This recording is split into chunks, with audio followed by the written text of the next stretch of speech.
Well, hello all. My name's David, and you are welcome to David's Boardroom. Come on in. In this month's episode, I'm going to show you what's been happening here at David's Boardroom during the month of August, and what I'm going to do and what's coming up. What are my young lesser Redpolls? I'm going to get them all prepared for DNA section. Stay tuned for that. So stay tuned and enjoy.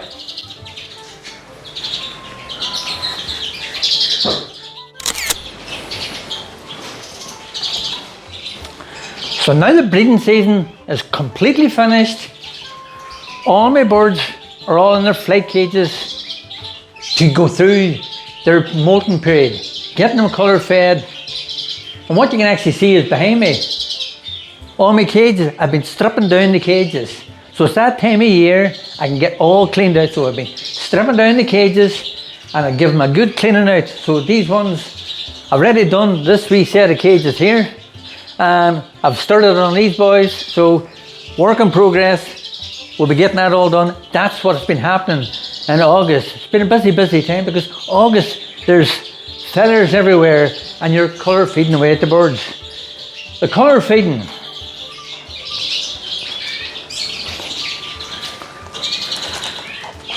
colour feeding is a very simple thing, like, and I keep it as simple as possible. And I've had a question from one of my viewers, and he asked me, David, he goes, when do you stop colour feeding your birds? So basically, I stop colour feeding my birds when all are completely finished their molt. And as a good guideline, you can tell no more feathers on the floor. You see no more feathers on the floor, you know the birds are finished their molt. That's my colour feed there. But really, I say I stop the colour feeding when they completely finish the molt. I don't completely stop colour feeding. Why? I'll tell you. Because I show my birds. During that period of the show season, a bird could drop a feather. A bird could get a feather plucked out of it if it's in the flight cage on our bird, or he could drop a tail feather or a feather that come out. And if you stop colour feeding, well, that feather is going to come back and it's not going to be the good red colour above the rest of the bird. So I do continue on and giving my birds a small amount, even once a week, just to keep the careful red in the system, so that when a feather would happen to drop out, it will regrow back again, red, keeping the bird uniform and all ready for the show season. So I don't really stop colour feeding until the end of the show season, because after the show season, no need of colour feeding, because you're getting the birds all ready then for that sort of winter resting period and get them ready for the breeding. Drop a feather, don't matter. I say, that's my colour feed there. And colour feeding, it's as simple as this. Like, I would get that, and I'd read that there. I'm throwing that in there. There's my mules up in the top. They're getting it too. In this cage here, what we have, we've an old hen and a young bird, and the two of them got a wee eye infection. So they're being treated at the minute because of wee sore eyes, so they're getting stuff for that. And here, that's as easy as it is to colour feed your birds, easy and clean. So, just to go back, colour feeding every day during the molt. My birds get it careful red in their egg food every day during the molt. When they're finished the molt, I would continue on giving them egg food, even once a week, and once a week with a small amount of careful red on it.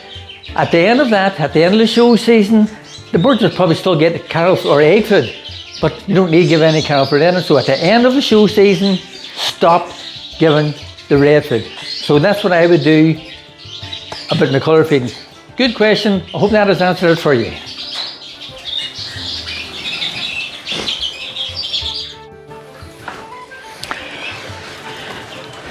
So not a terrible lot's been happening during that month of August. As you can see behind me, this is where all my young birds are. Young birds on the flight. They've got access to these cages and the cages at the bottom. So that's all my young birds and my old hens. They're all in there, plenty of room. That's them molting out and changing. They're like transformers from these yellowy birds into these bright red birds. So I don't even try to assess my birds during that period. They're all in the flights, they're molting, they're being left alone. None of these birds get any show cage training. I don't take them out to have a look at them to see how they're coming on. I leave them until they're completely finished the molt. Then there's plenty of time then to start training and getting them into those show cages. So that's what happens here during the month of August. To say, they're all in there, they're getting their kennel for red, they have their fresh water daily, they have plenty of room to fly up and down, they get a bath down in here. That's what's happening here.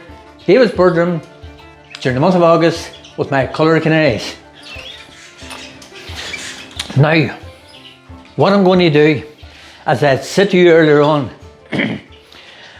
I'm going over here now, I'm going to show you, I'm going to catch up for the first time, catch up all my young lesser Redpolls. Today I am going to do something I've never done before.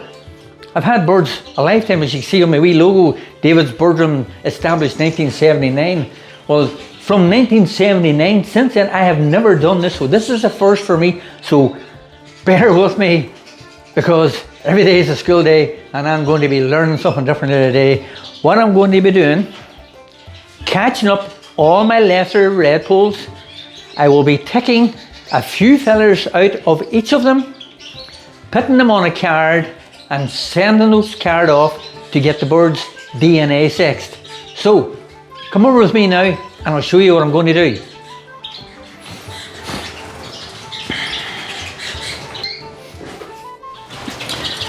The top row of cages the top row of cages is where I have all my young lesser Redpolls. A lot of them are cobolts, and with cobolts they don't get the red breast, so you can't tell even in the second year visually whether they're going to be male or female. So the best way to do that is to get them DNA tested. So this is what I'm going to do now. I'm going to go up here, catch up all of the lesser Redpolls. I have my big divider, so put my dividers in. Makes it easier for me to catch up all the birds. So got the dividers in. My next step is to catch them all up, get them into show cages.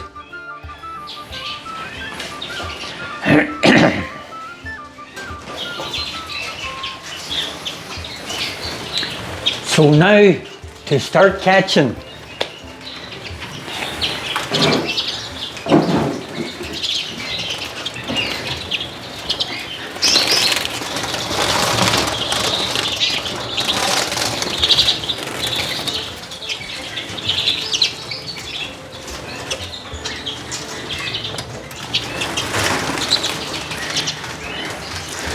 So that's the first of them. Get them into the show cages now.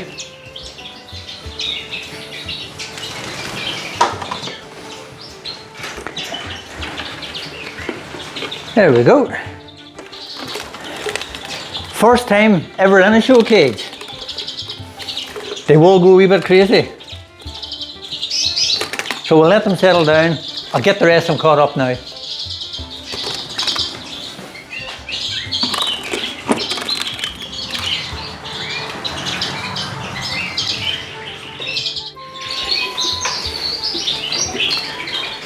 So that's them all caught up.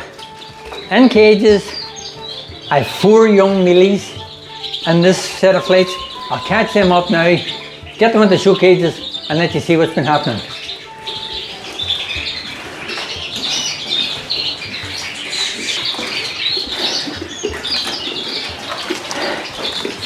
Well, that's that done. 20 young Redpolls all caught up. 4 young Neely Redpolls. I've got 1 brown and 3 normals. So, and we have got 1, 2, 3, 4, 5, 6, 7. 7 cobalt, brown, cinnamon, lesser Redpolls. For the record, I say brown, some say cinnamon, some say cinnamon, some say brown. Cinnamon and brown is the same thing. Just a different word used for, just a different term used for the same word. So brown is cinnamon, for the record. So these are browns, brown cobalts at the top. If you notice the brown cobalt, they're darker looking than what the brown is. They're dark right through to the very bottom. So I've got 1, 2, 3, 4, 5, 6, 7. 7 browns, and the rest are brown cobalt, and I only have 1. You know something? 1 normal lesser Redpoll bred this year. Disasters. For no reason, just didn't happen. Just didn't happen. Browns, brown cobalts, not a problem. The normals, maybe next year it could be all normals and no browns. That's just the way it goes. 1 normal lesser Redpoll. So anybody looking for a normal lesser Redpoll for me this year, it's not going to happen. Right. The reason for catching these up, as I said, I'm going to get them DNA sexed. In the past, what I always done, I would have plucked a few feathers from the bird's chest, colour fed them, and then let them feathers grow. So if it was a male, those feathers would grow red, and they would get the red moon shape for the red breast that a lesser Redpoll would normally take.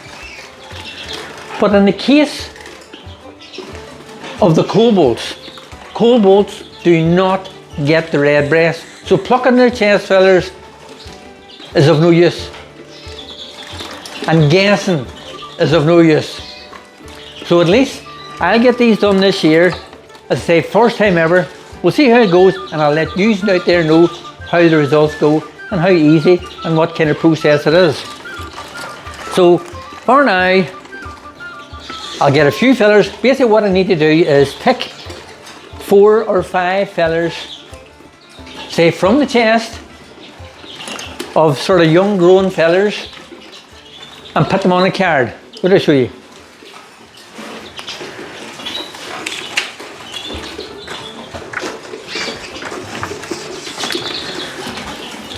Can we see this? This is the card. So what I do is place 5 feathers on that wee square, put them on with a bit of sellotape, leave the quill uncovered. So you put the tape over the top of the feather, leave the quill uncovered. Write down, this is this bird's ID number, so he'll be my first one. So this brown cobalt is a lesser Redpoll. That's his ring number. It's a species, the scientific name. So Cardulius carbre. The year that it's born and my name.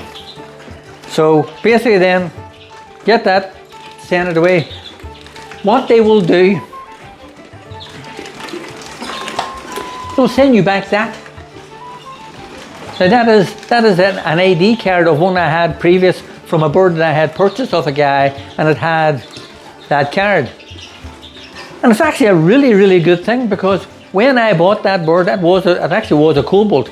And when I bought that bird, I knew that the bird was a male, because it says so on the card, and it was a male. So I'll get a few feathers of this bird now, get them put on here, and let you see it.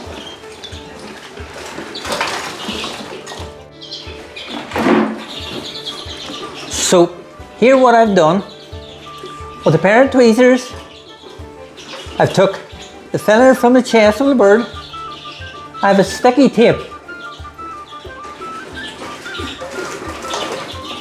I have a sticky tape facing upwards. Drop the feather onto it, not touching the quill.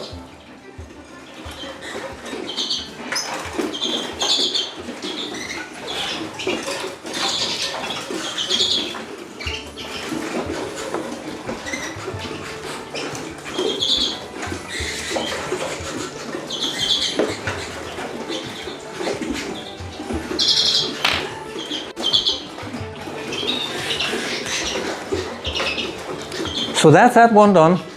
Brown cobalt, ring number 2219. We're going to find out if he's male or female through DNA sexing.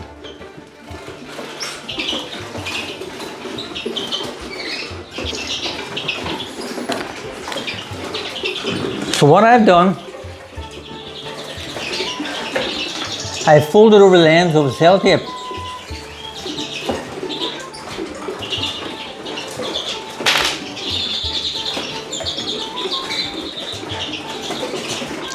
And I can just drop them onto the card.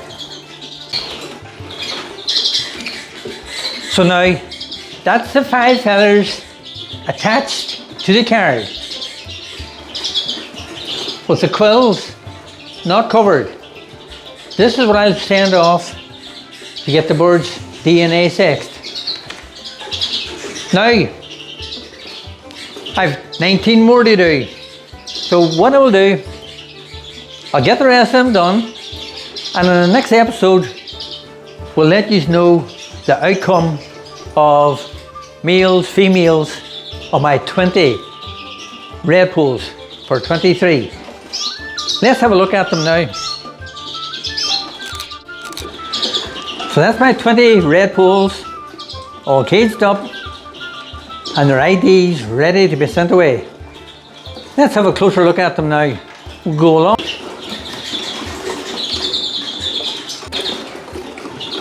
So as you can appreciate, first time ever in a show cage. So you may forgive a couple if they start going jumpy on us. So there's one. Hello.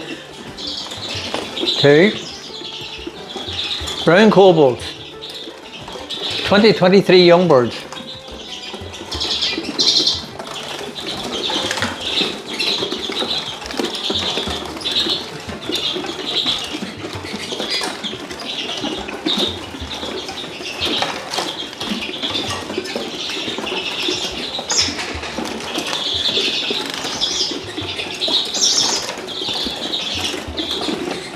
This must have been a later young bird for he's not even anyway through the Moult as yet.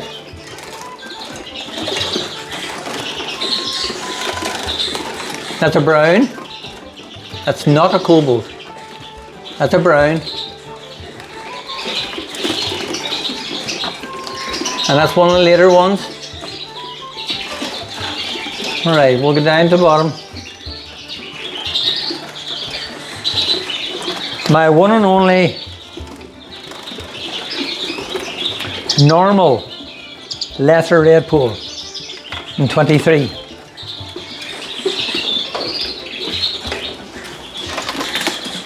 Here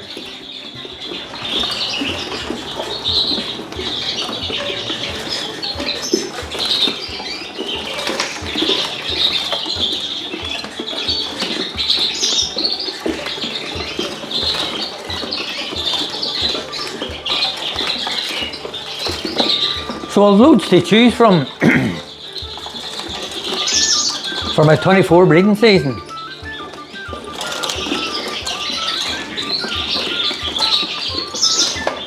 And at least when I get them DNA sexed, when they go to new homes, the owners will know exactly what they got. There's nothing as annoying as going out there and buying a pair of birds off a good breeder and them turning out to be the same sex. Now this can happen. even to the best of breeders. Sometimes we all make mistakes in identifying birds, and we don't all go out there intentionally selling off two same pairs, two same birds to any man, any breeder. So if you do get birds off a person, a good chance that it was a genuine mistake, but it's not nice. So at least I will be able to say to the new owners, here, this is a cockbird, this is a hen, there is the ID card along with it, and that's what you're getting. I would think this brown mealy redpoll will be, and it's going to be interesting, will be 100% a hen because of the way it was bred. The mother of this bird was a brown, and the father was a normal mealy redpoll. So genetically, this bird should be a hen and not a male, because the father was not carrying brown. This bird and this bird, this normal, that normal is either a brother or sister. Now, if it is a brother, it will be carrying brown. So next year, that bird to a brown will produce brown males and brown females, and you will get normals. But that is the only way you're going to get males out of the browns, when the parents, the male parent, is either brown or carrying brown. And this is my other one, my mealy redpoll. So folks, for now, for this month, that'll be all. Next month, we'll get the results back. We'll see what we have, males and females. I hope you all enjoyed this episode. If you have any questions about the DNA, just give me a wee comment down below. I'll try and answer the best I can. So it'll not be until I get the results back and I'll see how good or how bad or how efficient the company is of doing this. So here's hoping for good results, and I have good even amount of birds, even males and females. So for now, we'll be moving into September. Birds will be coming through their molt, finishing their molt.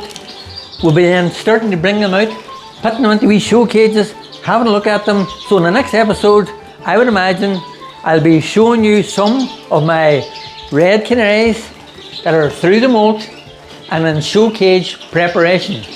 So stay about for next month and I'll see you then. So for now everybody, take care, hope you enjoyed. Cheerio folks, bye bye.